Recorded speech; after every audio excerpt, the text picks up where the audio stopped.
MAGA supporters invaded our HBCU. What is going on over here?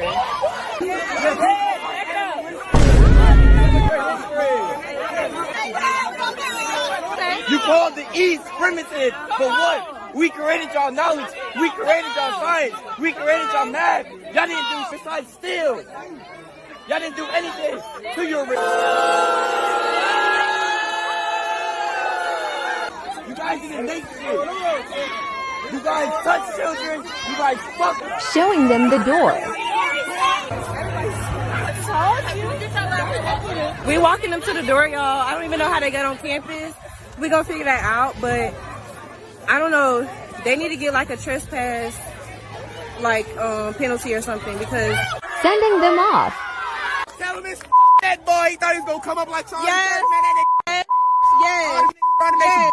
Say good job, TSU. Good job. Stand under my TSU's statement on unauthorized campus activities. Today, a group of individuals unaffiliated with Tennessee State University appeared on campus without prior notice. In accordance with university policy, any demonstration or protest activities require advance approval and permitting. Campus police and staff responded promptly, and the individuals were escorted off university grounds without incident. At all times, TSU students conducted themselves in a professional and respectful manner. The safety and the well-being of our students, faculty, and staff remains our highest priority. TSU will continue to uphold university policies and ensure that campus remains a safe, welcoming, and orderly environment for all members of our community. HBCUs, the NAACP and Black Leadership Organization, urgent warning regarding antagonistic group targeting HBCU campuses. Dear esteemed leaders, today, Tuesday, September 23rd, 2025, at about 3 p.m., a group calling themselves Fearless Debates appeared at a campus of Tennessee State University. They wore Make America Great Again hats and carried poster boards bearing inflammatory messages such as Deport All Illegals Now and DEI should be illegal. They attempted to draw students into conversation centered on these messages, which were framed as debate but functioned as provocation. This incident was not an isolated act or political expression. It was an intentional effort to antagonize, disrupt, and instill fear in a space created to be safe, affirming, and supportive of Black students. While we recognize and respect that free speech is constitutional right, there is a clear and urgent distinction between constructive dialogue and rhetoric deliberately designed to provoke, demean, and endanger the psychological safety of students at HBCUs. Both infuriated and alarmed that a group of fearless debates are targeting HBCUs in 2025 with rhetoric that echoes a long history of exclusion, racism, and systematic oppression. The appearance of these individuals on the campus of Tennessee State University underscores the politics and ideologies that threaten the being of Black people who are still real, still harmful, and still actively seeking to silence and antagonize us. We urge you, our HBCUs, our NAACP partners, and our Black leadership networks to be vigilant and share information and to prepare responses to ensure that students are protected from these deliberate attempts to disrupt the sanity of our campuses. HBCUs were founded as sanctuaries of empowerment, education, and freedom, and it is our collective responsibility to preserve that legacy against those who would seek to undermine it. We will not be silenced. We will not allow outside groups to strip away our dignity, safety, and thriving of our students. The time to respond with strength and unity is now, together in our fight for freedom. I just want to say it's hilarious, right? How all of this that dealt with Charlie Kirk is now prompting and starting these types of things where these groups want to come out and try to provoke a specific type of response from Black people.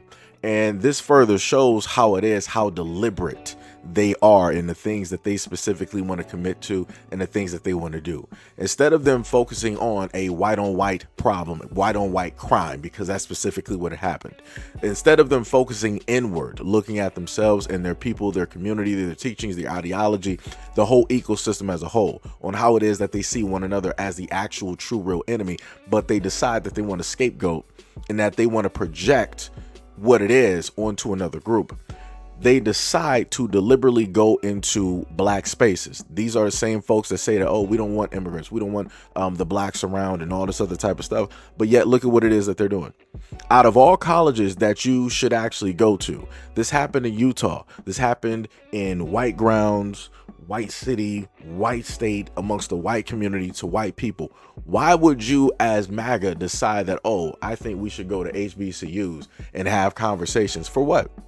What conversations do you really need to have with black folks at HBCUs? None. There is none. There's no reason for you to. But yet it shows how you can't even sit long enough to settle, to let this whole situation stew so that you can focus inward and try to collectively come through with a solution and fix that problem. No. You don't want to do that. You want to find some type of way to shift the narrative and to try to point the finger directly at black people again, which is 100% crazy. And this is not going to be the first, and this is not going to be the last time that you're going to see these individuals decide that they want to pop up into black spaces. This is crazy. Because I promise you, in their minds, because this is how they work, they're willing to sacrifice certain things. They knew that if they went into this space, they'd be like, okay, we, all these things that, we already learned and know about blacks. It's not that hard to sit up there and get directly to them emotionally. So we're going to get the footage and the stuff that we specifically want. And we're going to be able to sit up there and prove our point so that we can move the narrative from around the whole Charlie Kirk and whatnot situation. And now we can just move it on to the blacks and show how violent they are and this, that, and the third. And how it is that we can't even have quote unquote conversations. It always has to come with violence with them. And they didn't get that. They didn't get that.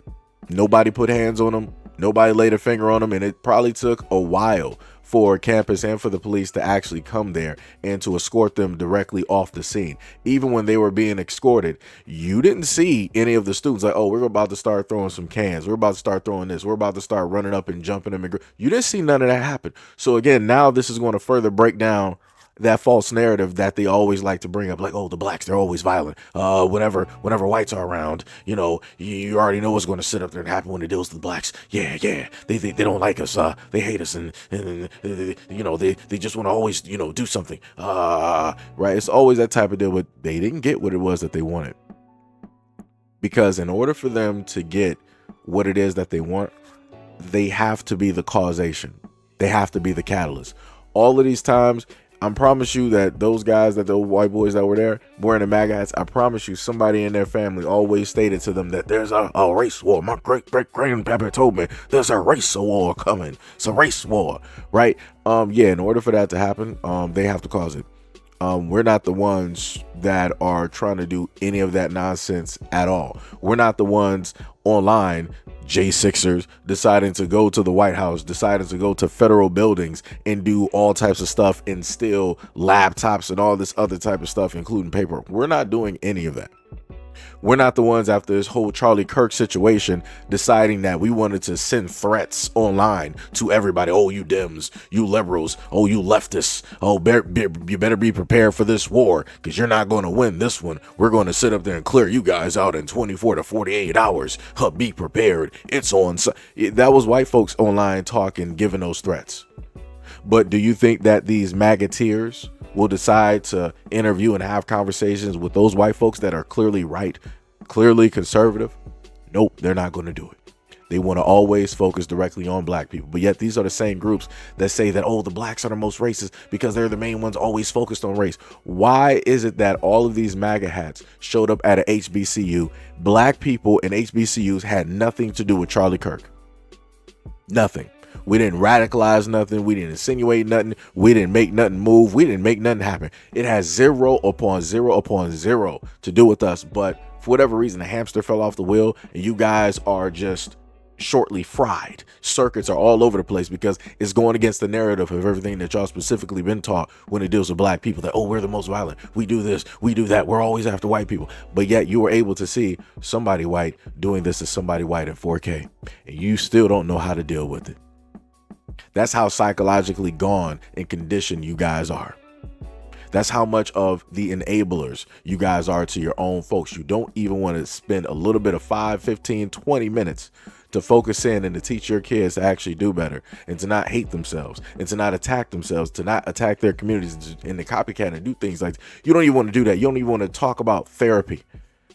You would rather just scapegoat and deflect and be like, we're going to sit up there and focus on the blacks. Like I said, y'all got it. This is why this country at this moment in time is in shambles. At this clear-cut moment in time, this is why it is in shambles. But again, shout out to all of those HBCU students. Shout out to the parents who raised them. Shout out to the teachers and other individuals there for keeping a level head and not feeding into the BS that they were trying to start. About this video and everything that I listed in the comment description below. And as always, peace, love, and stay tuned for the next video.